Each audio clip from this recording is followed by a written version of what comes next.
नजर सही खबर, अहम खबरों के साथ आरएनए न्यूज। नमस्कार, सही खबर अहम खबरों के साथ। एनआरए के मुख्यमंत्री के बयान को लेकर प्रेस वार्ता में पूर्व मंत्री पीसी शर्मा ने कहा, युवाओं को लुभाने के लिए मुख्यमंत्री का बयान एक कोरी घोषणा है। मुख्यमंत्री ये बयान देकर खुद फंस चुके हैं। जी ने बात कही है, जैसा मुख्यमंत्री जी ने घोषणा की कि मध्य प्रदेश में केवल मध्य प्रदेश के युवाओं को ही रोजगार दिया जाएगा, बाहर के लोगों को रोजगार नहीं दिया जाएगा। और उसमें जो उन्होंने बात कही,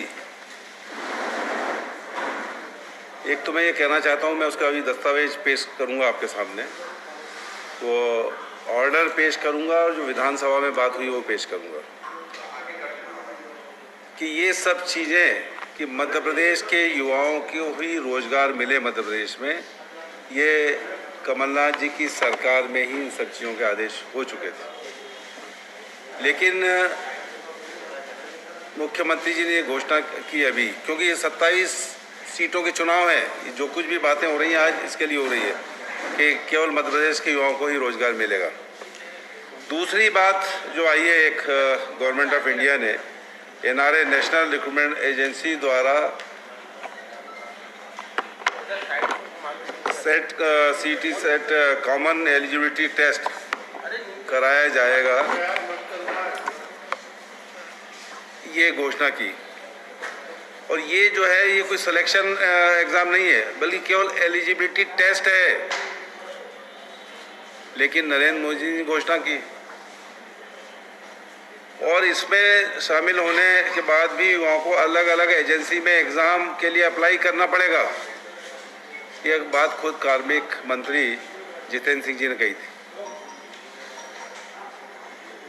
और अभी लगभग सेंट्रल लेवल पे 20 रिक्रूटमेंट एजेंसियां हैं, इनमें से केवल 3 एजेंसियां भी काम कर रही हैं, staff section commission SSC, railway recruitment board और इंस्टीट्यूट ऑफ बैंकिंग सर्विसेज, बाकी वो काम नहीं कर रही है। मुख्यमंत्री जी ने जैसे ही देखा कि प्रधानमंत्री जी ने घोषणा की है, उन्होंने कहा बस मध्य प्रदेश में भी एनआरए में जो पास हो जाएंगे उनको हम नौकरी दे देंगे। अरे एनआरए तो केवल आइडेंटिफिकेशन के लिए है, एलिजिबिलिटी टेस्ट है, ये कोई बॉडी थोड़ी है। क्या ये मध्य प्रदेश में ये व्यापम और जितनी भी संस्थाएं एमपीएससी इन सबको बंद कर देंगे क्या? वो समझ ही नहीं पाए कि ये है क्या है एनआरए।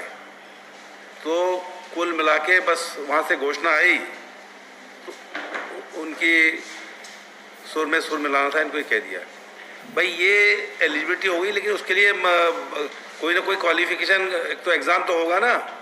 क्या पीएससी बंद कर देंगे, क्या व्यापम बंद कर देंगे और जितनी एजेंसियां वो बंद कर देंगे रिक्रूटमेंट की? इस चीज़ का कोई खुलासा इन्होंने नहीं किया और इसकी वजह से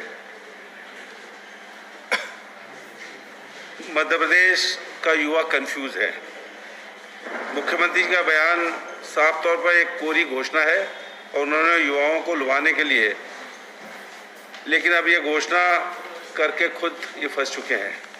मैं कहना चाहता हूं कि विधानसभा की प्रोसीडिंग्स है, जिसमें यशपाल सिंह सिसोदिया ने एक सवाल पूछा था और जीएडी के मिनिस्टर आदरणीय गोविंद सिंह जी ने इसका जवाब भी दिया। और उसमें हमने लोगों ने 2 चीज़ें की उस समय कि जो खुली प्रतियोगिता में सीधी भर्ती होती थी वो 21 से 40, उसको कम करके 18 से 40 किया था। हमने अनुसूचित जाति, जनजाति, पिछड़े वर्ग इनकी जो नौकरियां हैं उसकी अधिकतम आयु 5 साल बढ़ाई थी, 21 से 45 की थी और 18 से 45 की थी। जो 15 साल बीजेपी की सरकार रही वो उसको नहीं कर पाई। और ये सरकार का एक आदेश है, मध्य प्रदेश सरकार का, उसमें ये लिखा हुआ है कि सभी पदों के लिए अभ्यर्थी का मध्य प्रदेश राज्य के रोजगार कार्यालय में जीवित पंजीयन होना आवश्यक है। ये जीवित पंजीयन इसका नहीं होगा, उसको मध्य प्रदेश में शासकीय नौकरी नहीं मिलेगी। और जीवित पंजीयन का मतलब है जिसके बाद 10वीं और 12वीं पास होने का प्रमाण पत्र मध्य प्रदेश का होगा, उसी को ये नौकरी मिलेगी, ये इसका होता है। तो ये पहले से है, जिसकी घोषणा वो कर रहे हैं कि मध्य प्रदेश के को देंगे। और ये कहा मंत्री जी ने, ये बात मैं पहले उनका स्टेटमेंट बता रहा हूँ आपको। यशपाल सिंह सिसोदिया बीजेपी के जो विधायक थे। ऐसी ही ताज़ा खबरों के लिए हमारे चैनल को लाइक करें, सब्सक्राइब करें। अपडेट रहने के लिए बेल आइकन दबाएं।